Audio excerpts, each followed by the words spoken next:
Gildo. Oh na na na na na na na. Yo Max. Yo Max. Gas is a war. SP Max alam sa Gildo. Para ni tampon lovina me kono.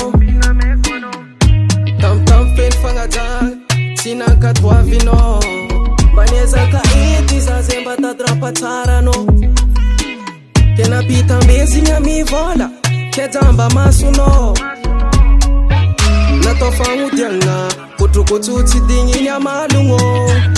Fateri no yumatifi na risike no unangano.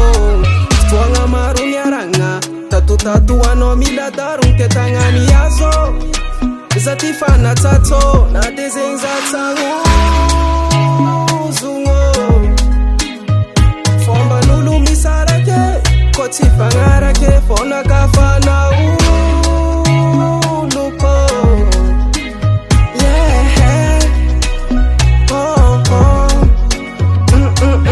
Asana nyinu lwacha zati zenyi vya vikutisi taminga kila vya vinyavanga tisi tamanga asana azuzovo vati asaza donku tisi sansi keipet kamna Divo you fama buzo wo wo na tofangu dianga kutu tidingi na malungo Fajevi no you matifina ndisike no you nangano wo wo tonga mabunya banga tatu anomila dabu ketanani yazo zatifana tatso wo wo wo iskon puta mi no tenga malan fangai zera na fitali nyave tokta mi no you zaunanga tenga sofema sambo kanefa zawin nande nanga dubo na desenza tango zungo.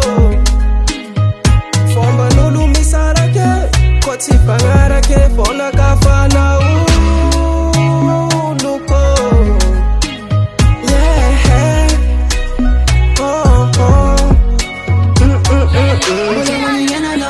Ano zengun bana to kiyenga. Ana mena kotisanga. Kana patinya no. Fanyan ngale ke ko matiche no. Metumbola nuteno.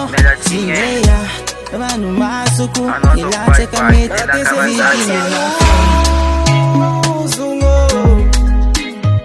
Fomba nulu misarake koti fangarake fona kafana lupo. Yeah. Na desenza tango zungo. Fomba nulu misarake koti fangarake